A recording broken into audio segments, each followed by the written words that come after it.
Breaking story coming to us from SportsIllustrated.com saying that they have 4 sources telling them that one of the greatest players in the game, maybe not the best, maybe if the best playing right now, tested positive for steroids. There is the headline. They are saying that Alex Rodriguez, currently of the New York Yankees, tested positive for steroids in 2003. Again, 4 sources, anonymous sources, are reporting this to them. This would be a major development in the world of sports. Larry Smith from CNN Sports is with us here now. All right, we got a lot to get into here. First, it just jars you because this is the highest paid in the game. Many say the best in the game. This allegation is from several years ago, but still, just talk on the first part about who he is and what it means to have steroids attached to that name. Well, you talk about Hank Aaron being our former home run king and currently Barry Bonds. We know the issue that Barry Bonds has got going right now. Alex Rodriguez is 33 years old. You mentioned the highest paid player in the game. He is just over 200 home runs shy of catching Bonds. He'll be 34 in July.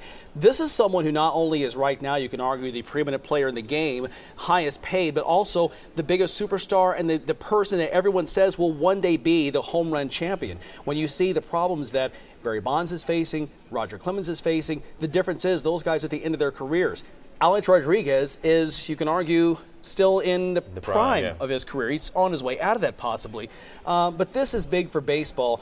But if you look through and you read about the Mitchell report and study that as we have since it came out in December of 2007, George Mitchell, who headed that report for baseball, was looking to try to find the biggest names, and his name, A-Rod's name, was one that he was asking different people when he interviewed, do you have anything on him? All right, and let's go back and say with Sports Illustrated, and again, Alex Rodriguez has always denied he had anything to do with steroids. We're not getting much comment from him, or Sports Illustrated not, but let's go through what they do have.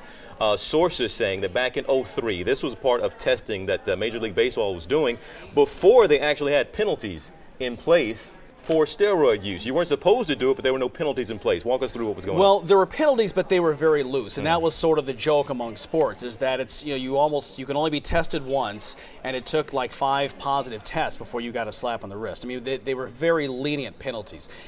The penalties have been stepped up several times since then, including after the Mitchell report in 2007, where now I believe it's a minimum 15-day penalty, up to 25-day suspension without pay, up to a $10,000 fine, and so on and so forth. Does this come into play under 2003 rules? If he did do this, is it under 2009 rules? I don't know that if it's been in there. I was sort of running in here, but that's the question right now. Will that happen? And we don't know. So will this be one of these things again where, it happened back then and maybe the penalties wouldn't stick then, so he's not in trouble maybe with baseball, but this is another one of those things where we're going to have to put an asterisk in the Hall of Fame or by the records? Sure. Mark McGwire received less than 25% of the vote for this year's Hall of Fame, and it was less than what he got last year. And this is someone that, before Barry Bonds, is considered the preeminent home run hitter of his generation. The effect is lasting. Roger Clemens, the issues that he's going through, is a 7-time Cy Young Award winner.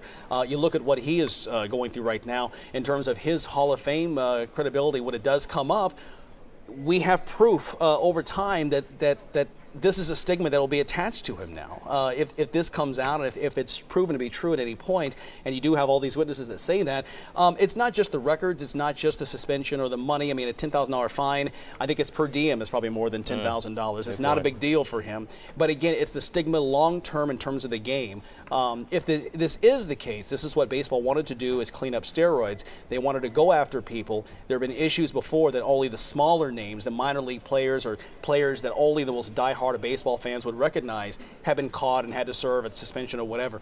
Now the question is, you've got one of the biggest fish possibly on the hook. All right. And again, we want to reiterate here, this is coming from SportsIllustrated.com. They have 4 sources, anonymous sources, telling them that, in fact, he tested positive for steroids back in 2003. Like Larry said here, but when the rules and the penalties were a little loose at the time, so before these strict penalties got in place.